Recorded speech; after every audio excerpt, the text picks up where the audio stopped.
হয় যি যোৱা 22 তাৰিখৰ ডক্টৰ সমীৰ আলী অধ্যাপক ডক্টৰ সমীৰ আলী ছাৰৰ অশ্লীল ভিডিঅ' ভাইৰেলৰ যি ঘটনা হৈছিলে এই ঘটনা সংক্ৰান্তত আমি গৰাইমাৰী ৰাজচক্ৰ চক্ৰবীয়া মহোদয়ক আমি পুকচুমীয়া গৰাইমাৰী শাখা ছাত্ৰ সন্থাৰ পৰা এখন লিখিত অভিযোগ দাখিল কৰিছিল যদিও আজিলৈকে আমাক কোনো ধৰণৰ তথ্য দিব পৰা নাই আৰু আনকি আমি মহাবিদ্যালয়ৰ প্ৰিন্সিপাল আব্দুল আৱাল সাহাবৰ লগত আমাৰ কথা হৈছিল তেখেতে আমাক আশ্বাস দিছিল যে আমি অহা 5-7 দিনৰ ভিতৰত আপোনালোকক মাতি আনি আমি কিবা এটা আলোচনা কৰিম কিন্তু আজিলৈকে কোনো আমাক কোনো ছাত্ৰ সংগঠনক মাতা হোৱা নাই আৰু হঠাৎ যোৱা 11 তাৰিখত যি আকৰ্ষক সিদ্ধান্ত গ্ৰহণ কৰিলে এয়া আমি পুকচুমীয়া গৰাইমাৰী শাখা ছাত্ৰ সন্থাৰ পৰা গৰিহণা দিছো ইয়া ছাত্ৰ সমাজৰ প্ৰতি ভাবুকি সৃষ্টি কৰিছে আৰু এই মানে নিলম্বন যদি অহা 12 ঘণ্টাৰ ভিতৰত যদি নিলম্বন প্ৰত্যাহাৰ নকৰে আমি পুকচুমীয়া গৰাইমাৰী শাখা ছাত্ৰ সন্থাৰ পৰা গণতান্ত্ৰিকভাৱে আন্দোলন কৰিবলৈ কিন্তু বাধ্য হ'ম আৰু এই ক্ষেত্ৰত নিলম্বিত হোৱা ছাত্ৰসকলৰ কোনো গাৰ্জেনৰ কথা হোৱা নাই কোনো জিবি ৰিজলিউশ্যন নোহোৱাকৈ হঠাৎকে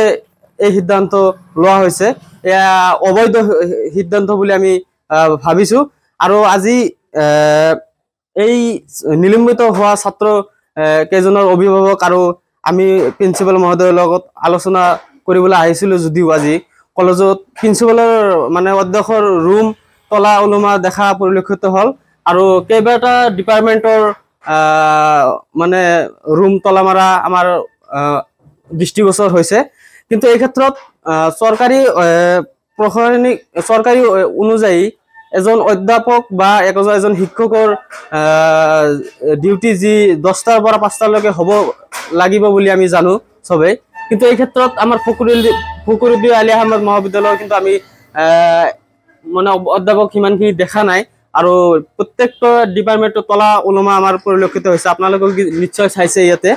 কিন্তু এই ক্ষেত্ৰত আমি হায়াৰ এডুকেশ্যন তথা ৰমেশ পেগু মহোদয়ক শিক্ষামন্ত্ৰীক আমি অনুৰোধ জনাওঁ যে এই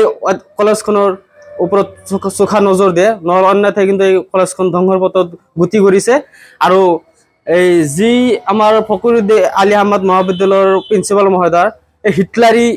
মানে ৰাজত্ব চলাইছে স্বৈৰতান্ত্ৰিক আৰু হিটলাৰী ৰাজত্ব ইয়াত চলিব দিয়া নহ'ব আমি ছাত্ৰ সমাজে ছাত্ৰ সন্থাই কেতিয়াও ছাত্ৰৰ ওপৰত অত্যাচাৰ মানৱিক অত্যাচাৰ আমি সহ্য নকৰোঁ এফএমএত মহাবিদ্যালয়ৰ যি অধ্যাপক আছিল ডক্টৰ সমীৰ আলী অশ্লীল ভিডিঅ' ভাইৰেল হৈছিল ভাইৰেল হোৱাৰ ফলত আমি কামৰূপ জিলা সংখ্যালঘু ছাত্ৰ ইউনিয়নৰ তৰফৰ পৰা এখন লিখিত অভিযোগ দাখিল কৰিছিলোঁ অধ্যক্ষ মহোদয়ৰ ওচৰত আজিলৈকে আমাক নজনাকৈ নসোধাকৈ দল সংগঠনৰ লগত আলোচনা নকৰাকৈ মানে হঠাৎ এটা সিদ্ধান্ত ল'লে আমাক আশ্বাস দিছিল যে আমি 7 দিনৰ সময় ল'লোঁ 7 দিনৰ ভিতৰত প্ৰত্যেক সংগঠনৰ 2-3জনকে মানুহ মাতি আমি আলোচনা কৰি আমি সিদ্ধান্ত ল'ম বুলি আমাক আশা দিছিল এতিয়ালৈকে আমাক কোনো ধৰণৰ মানে একো আমাক জনোৱা নাই হঠাৎকে মানে কালি পৰহি মানে 6জনকে ছাত্ৰক নিলম্বিত কৰিলে এই নিলম্বিত কৰাৰ ক্ষেত্ৰত আমি সংখ্যালঘু ছাত্ৰ ইউনিয়নৰ তৰফৰ পৰা আমি গৰিহণা দিছোঁ ধিক্কাৰ জনাইছোঁ এই নিলম্বিত বৈধ হোৱা নাই যেহেতু নিলম্বিত কৰাৰ ক্ষেত্ৰত জিপি ৰিজলিউশ্যন লাগিব জিপি ৰিজলিউশ্যন নোহোৱাকৈ নিলম্বিত কৰিছে আমি ইতিমধ্যে গম পাইছোঁ যেহেতু জিপি ৰিজলিউশ্যন নাই এইটো নিলম্বিত কৰা ছাত্ৰ 6জনক অবৈধভাৱে নিলম্বিত কৰিছে বুলি আমাৰ অনুমান হৈছে চাওক আজি ছাত্ৰ সমাজে প্ৰতিবাদ কৰিলে যদি নিলম্বিত হ'ব লাগে এইটো গ্ৰহণযোগ্য নহয় প্ৰতিবাদ কৰিব লাগিব ছাত্ৰই প্ৰতিবাদ কৰিব লাগিব অন্যাৰ বিৰুদ্ধে প্ৰতিবাদ কৰিব লাগিব মহাবিদ্যালয়ৰ যি অধ্যাপক সমীৰুদ্দিন আলী আহমেদ ছাৰে যি অশ্লীল ভিডিঅ' ভাইৰেল হৈছিল এই ক্ষেত্ৰত ক'বলৈ গ'লে যে ছাত্ৰ সমাজৰ প্ৰতি এটা ভাবুকি আনিছে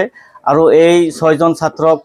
অতি সোনকালে নিলম্বন পত্ৰ উঠাব লাগে নহ'লে আমি গণতান্ত্ৰিকভাৱে আমি দক্ষিণ কামৰূপ জিলা সংখ্যালঘু ছাত্ৰ ইউনিয়নৰ তৰফৰ পৰা গণতান্ত্ৰিকভাৱে আন্দোলন কৰি তুলিবলৈ বাধ্য হ'ম ফখৰুদ্দিন আলী আহমেদ মহাবিদ্যালয়ৰ যিটো ঘটনা হৈছে 6জন ছাত্ৰক নিলম্বন কৰিছে আমি ইতিমধ্যে আমাৰ ছাত্ৰ একতা সভাৰ লগত বহি এখন আবেদন পত্ৰ আমি দাখিল কৰিছোঁ অধ্যক্ষ মহোদয়ৰ ওচৰত গতিকে অতি সোনকালে 12 ঘণ্টাৰ ভিতৰত আমাৰ মহাবিদ্যালয়ৰ 6জন ছাত্ৰক নিলম্বন কৰিছে সেই 6জন ছাত্ৰক 12 ঘণ্টাৰ ভিতৰত তেখেতক নিলম্বন পত্ৰ প্ৰত্যাহাৰ কৰিব লাগে। আৰু আমি এই ঘটনা লৈ আমি ছাত্ৰ সমাজে আমি গৰিহণা দিছোঁ। তেখেতে যি এটা অশ্লীল ভিডিঅ' লৈ যি প্ৰক্ৰিয়া চলি আছে, এইটো লৈ এতিয়ালৈকে চলি আছে। গতিকে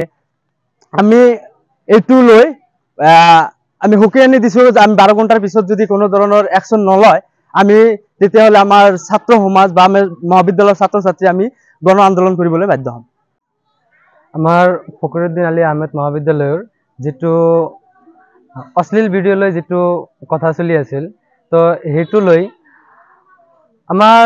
প্ৰিন্সিপাল ছাৰে মানে এই 6জনক বহিষ্কাৰ কৰি দিলে। তো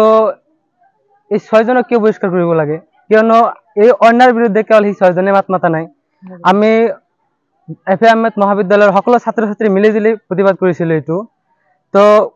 যদি নিলম্বন কৰিব লাগে, আমাৰ কলেজ সকলো ষ্টুডেণ্টে কৰিব লাগিছিল। তো সেইকাৰণে আমি এতিয়া আবেদন জনাম যে তো সিহঁতক 12 ঘণ্টাৰ ভিতৰতে সিহঁতৰ নিলম্বনটো কেঞ্চেল কৰি দিব লাগে। সিহঁতক কলেজত আকৌ হেৰি কৰি দিব লাগে, আহিবলৈ দিব লাগে।